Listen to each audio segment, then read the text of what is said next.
নেত্রকোনার মদন উপজেলা বিএনপির মেয়াদোত্তীর্ণ কমিটি বাতিলের দাবিতে মানববন্ধন ও বিক্ষোভ মিছিল করেছে বিএনপির নেতাকর্মীরা। শনিবার সকাল 11টায় উপজেলার হাসপাতাল রোড এলাকায় বিক্ষোভ সমাবেশ থেকে এ দাবি জানানো হয়। বিএনপির স্থানীয় নেতাকর্মীরা বলছেন, 2022 সালের মদন উপজেলা বিএনপির কমিটি গঠন করা হয়েছিল, যার মেয়াদ 2024 সালে শেষ হয়। এরপর গত 1 বছর পার হলেও নতুন কোনো স্থায়ী কমিটি গঠন করা হয়নি। বিক্ষোভ মিছিলে বিএনপি নেতাকর্মীরা অবৈধ কমিটি মানি না, মানব না, ত্যাগীদের বঞ্চনা চলবে না স্লোগান দেন। মদন উপজেলা বিএনপির সাবেক সদস্য সচিব বদরুজ্জামান শেখ মানিক বলেন, আমরা আওয়ামী লীগের শাসন আমলে জেল জুলুম, হয়রানি ও নির্যাতন সহ্য করেছে। দলে সক্রিয় ছিলাম। বর্তমান উপজেলা বিএনপির সভাপতি এন আলম ও সাধারণ সম্পাদক রফিকুল ইসলাম আকরামদের বিরুদ্ধে দুর্নীতির অভিযোগ করেছেন তারা। তিনি বলেন, তারা আওয়ামী দোসরদের মদদে পুনর্বাসনের জন্য হাত করে চলেছে।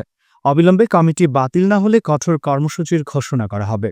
বিক্ষোভ সমাবেশে মদন পৌর বিএনপির সাবেক সভাপতি সাইদুর রহমান সম্রাট, মদন উপজেলা বিএনপির সাবেক যুগ্ম আহ্বায়ক আবু তাহের আজাদ, মদন উপজেলা বিএনপির সাবেক যুগ্ম আহ্বায়ক কামরুল হাসান, মদন উপজেলা বিএনপির সাবেক যুগ্ম আহ্বায়ক ফজলে এলাহি টোটন, মদন পৌরসভার ধানের শীষের মেয়র নমিনি মোহাম্মদ এনামুল হক, মদন উপজেলা ছাত্রদলের সাবেক সভাপতি মোশাররফ হোসেন বক্তব্য রাখেন।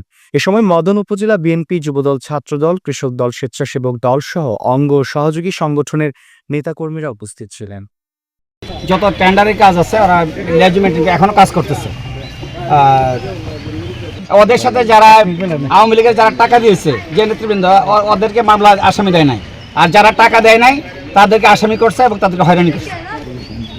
অপেক্ষা আমরা আছি, ওনাদের আমরা এই দুইজনের বহিষ্কার চাই এবং এদের বিরুদ্ধে অ্যাকশন নেওয়ার জন্য আমরা প্রস্তুত আছি। পূর্ণাঙ্গ কমিটি না করে তারা বিএনপিকে জিম্মি করে রেখেছে। মদনে বিএনপিকে তারা মাটি চাপা করে রেখেছে এবং আওয়ামী লীগের সঙ্গে হাতাত করে তারা মদনে লক্ষ লক্ষ টাকা কামাই রুজির উদ্দেশ্যে তারা মেতে উঠেছে। তারা আজকে বিভিন্ন জলমহল থেকে শুরু করে বিভিন্ন ধরনের লুটপাটে ব্যস্ত হয়ে পড়েছে। তারেক রহমান সাহেব সহ বিএনপির নেতৃবৃন্দ এবং আমার প্রাণপ্রিয় নেতা জনাব লুৎফুজ্জামান বাবর সাহেবের দৃষ্টি আকর্ষণ করে বলতে চাই, বিগত 4 এপ্রিল 2022-এ এই সম্মেলন সম্পন্ন করার পরেও এই দুর্নীতিবাজ অবৈধ সভাপতি, সাধারণ সম্পাদক আমাদের মদন উপজেলা বিএনপির কমিটিকে পূর্ণাঙ্গ কমিটিতে রূপান্তরিত করে নাই। এর একমাত্র কারণ তৎকালীন আওয়ামী লীগ এমপি রেবেকা মোমেন এবং সাজ্জাদুল হাসান সাহেবের সঙ্গে সভাপতি সাহেবের গোপন আতাত ছিল, বিএনপিকে রাজপথে নামতে দিবে না। তারই ধারাবাহিকতায় আমরা এই সভাপতি এবং সাধারণ সম্পাদকের এই দুর্নীতির কারণে মদনে বিগত দিনে আন্দোলন করতে পারি নাই। উপজেলা বিএনপির সম্মেলন করেছিলাম। আমি উপজেলা বিএনপির সাবেক সদস্য সচিব এবং সাধারণ সম্পাদক পদমর্যাদায় অংশগ্রহণ করেছিলাম।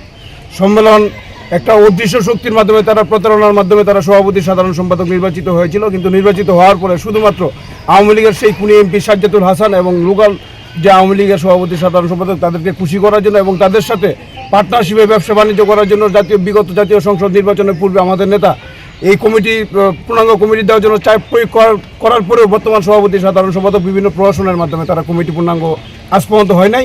এবং 5ই আগস্টের পরবর্তী সময়ে আজকে অবধি তারা পুরো উপজেলা জুড়ে একটা লুটপাটতন্ত্র কায়েম করেছে এবং তারই ধারাবাহিকতায় বিগত কিছুদিন পূর্বে কালিয়াজুড়ি উপজেলায় যে জলমাল নিয়ে পলবাইস হয়েছিল, সেই পলবাইসে 4টি লোক মার্ডার হয়েছে। সেই মার্ডারের মামলা ধামাচাপা দেওয়ার জন্য বর্তমান উপজেলা বিএনপি সভাপতি, সাধারণ সম্পাদক মোটা অঙ্কের টাকা উৎকুচ নিয়ে এই মামলাগুলোকে ধামাচাপা দেওয়ার জন্য বিভিন্ন পায়তারা করছে।